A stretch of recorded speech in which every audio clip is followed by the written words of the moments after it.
大家好，我係食住班嘅陳美超。今日我哋會嚟整嘅菜式係葱頭、紅棗、桂圓、西蘭花。首先我哋會將啲食物咧切到好碎嘅，咁嚟葱頭啦，呢個嘅紅棗同埋桂圓啦，咁就預備好咗洗乾淨西蘭花咯喎。跟住咧，咁側邊你會見到我哋有已經預備好嘅呢個熱水啦，同埋個鑊頭嘅。咁熱水方面咧，我哋就要開滾水啦，係啦，然後咧就落啲油，跟住咧已經可以將嗰個西蘭花咧擺埋落去啦，然後就揾個蓋冚住佢啦。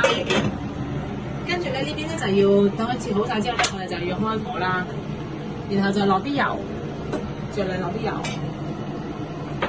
令到啲食物就可以更加香口啦。然後就呢啲就係健康嘅菜式啦，就比較少鹽嘅我哋係啦。咁你切好晒之後咧，係啦，呢度已經切好晒啦。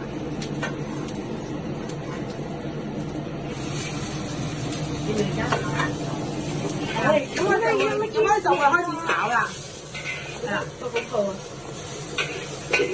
係啦，就炒咗佢就會係啦，炒到佢大約1分鐘到啦，佢個紅棗咧就開始變色啦，就開始有茶嘅話咧，咁其實咧佢就可以啦。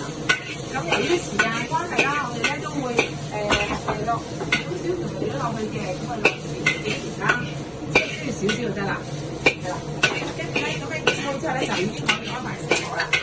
然後咧，我哋將所有嘅食物咧完成咗之後咧，我哋嘅成隻甜品就係咁嘅樣噶啦，大家可以望下，係啦，就係咁嘅樣。咁我哋呢個嘅菜式已經完成啦，嚇，多謝大家。